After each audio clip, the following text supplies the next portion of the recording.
we have to look at, what am I doing to save money with my spend? Is it an investment or is it just an expense? Many businesses fail because they literally just run out of cash because they haven't plotted properly. They haven't figured out where the money is going. Mentoring with Geraldine is a bite-sized practitioner podcast for naturopaths, nutritionists, herbalists, coaches, and practitioners. This podcast responds directly to the needs of you, the practicing natural therapist. We have interviews during the holiday season and business and mindset support each week, so you'll get the variety you need to enjoy and stay motivated in your practice. Don't forget to subscribe to receive the weekly episodes. And if you want to connect with me, always check the show notes, because that's where you'll find the links to book appointments and, of course, to join the Academy, the membership group, where there's constant connection and community with like-minded practitioners. Now, let's get started.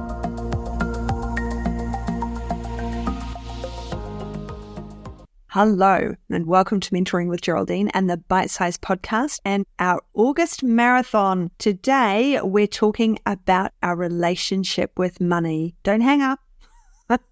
Let's listen in. Take a deep breath. If money isn't your thing, it totally is not my thing. It's something I really struggle with the mindset around. Okay. And I think it's really important that we address it very early on in business. When we decide to spend money, we have to think, what is my return on investment with this spend? If you can't kickstart yourself, it might be that you need a mentor to kickstart you, not kick you physically, but kickstart you every fortnight or so, which is what I do with a number of people. I see them every fortnight and they get a good, this is what we're doing, this is what we need to do. Have you done those things? How are you getting on? And that is cool if that's the sort of person you are. Certainly the sort of person I am. My return on investment from the groups that I'm in is in my mindset as much as in my pocket. But we're talking about our relationship with money today, because there has to be a return on investment. But if we look at everything as an expense, then rather than an investment, then we're on the negative side. Remember, we want to be on the positive side of what we do. We've got that CEO mindset happening, and we want to have that return on investment being a positive and optimistic return on investment, but we might have to scrimp and save to get there. Now, I personally do not have a credit card in business. I have a debit card. So I'm never behind because I haven't got the money to pay for something. I have money in a savings account. I've read I can't say his last name, but if you Google Mike Motorbike, he comes up. So it's the Profit First system. I think he supposed to have 7 bank accounts or something, which does not work for me in Australia. We have a mortgage, and so we have an offset account. So I'm not going to be putting taxes into one account and this into another account and that into another account. I'm going to be putting them in my offset account and not spending them from there.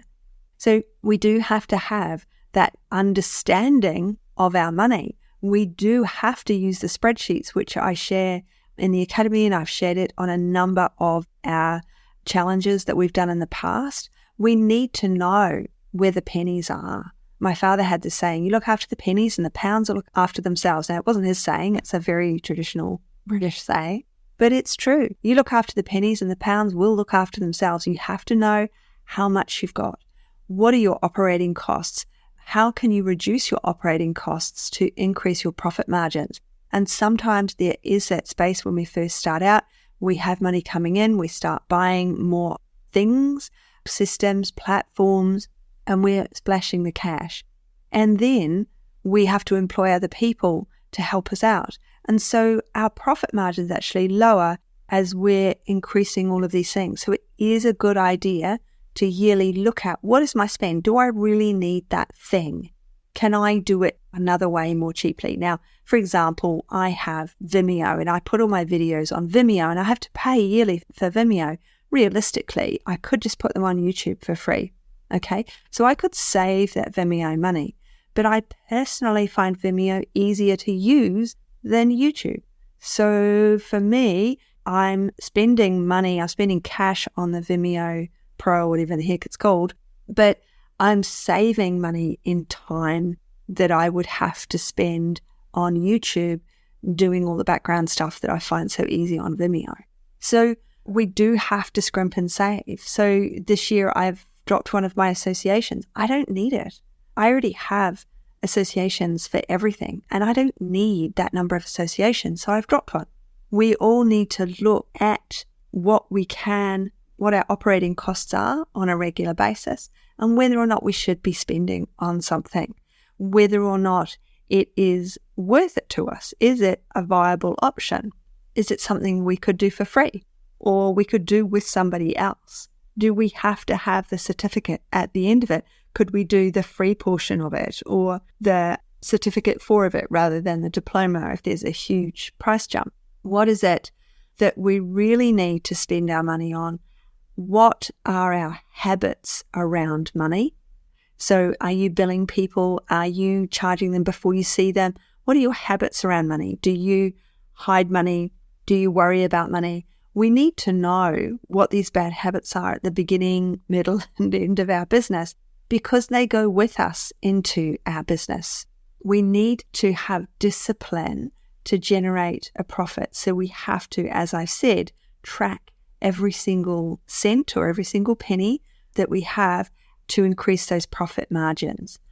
We have to think to ourselves, how much is it costing me? I see a client, that client for an hour and a half. I hope you're not seeing clients for an hour and a half. You should be seeing them for less than that. I see a client for an hour and a half at X dollars. Then I do a ton of research on them for 5 hours. I don't earn money for that. So that means, I don't know, you don't charge 100, but 100 is a nice easy number, isn't it? So we're charging $100 to that client, and then we're spending 90 minutes with them. And then you're spending 4.5 hours on their case, which means you've spent 5 hours on that client already. Then you spend 2 hours on their plan, so it's 7 hours. So that $100 is divisible by 7 now. So we really have to think, what is the best way to work with my clients so I can fit more clients in? I've got more time for other things, and they are getting the best out of me as well. What system can I use? So with my clients, what system can I use with taking their money, with saving my money, with utilizing my money, with organizing my money? How can I chart that? How can I make sure that I'm spending money as I should be, that I'm not wasting money? What is my return on investment for everything that I'm doing?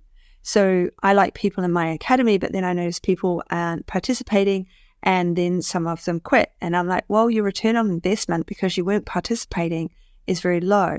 But then I see people who are really participating and their return on investment is huge because it's cheap to be in my academy.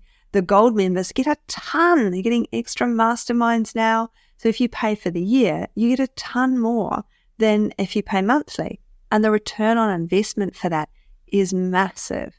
And so we have to look at, what am I doing to save money with my spend? Is it an investment or is it just an expense? Many businesses fail because they literally just run out of cash because they haven't plotted properly. They haven't figured out where the money is going. If you're not good with money, then maybe you need to get a bookkeeper on board. I absolutely advocate that you go and see a financial advisor because you have to be saving for your retirement. It might be that you need to have another job alongside your healthcare business, and that's okay because in Australia, particularly, you're going to get all your social security stuff. There's going to be money going into your pension fund or your old age fund. All of these things. You've got sick leave if you're permanent. If you're casual, you've still got more money going in and you can put money aside. So it might be that you have to have another job on the side, and that is okay if that's what makes you feel safe, so that then you can look at the numbers from your business. It is okay to have two things on the go.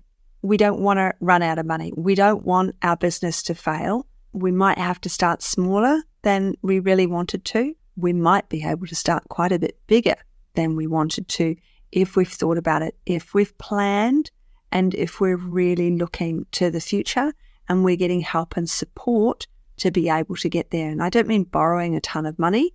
That help and support, I mean often that financial support is logical support. So I'd been in business a long time and decided to get rooms So I spoke to my banker and I said, we're looking at rooms. And he said, well, I can't actually give you any advice. I'm not a lawyer. And I said, the lease is what's called a 3+2, and that is you're locked in for 3 years and then you get another 2 years on the same terms if you sign up. And he said, well, it's your first rooms. Why don't you go for a 2+3? And so I said, well, can we go 2+3? Best advice I got, because the rooms were a disaster. The space was, the building, the feng shui was terrible. Everything was terrible. Nobody walked past. And my clients didn't want to go there because the parking was terrible. And that was something we didn't know about because we were going at the off time to the gym when new clients wanted to come.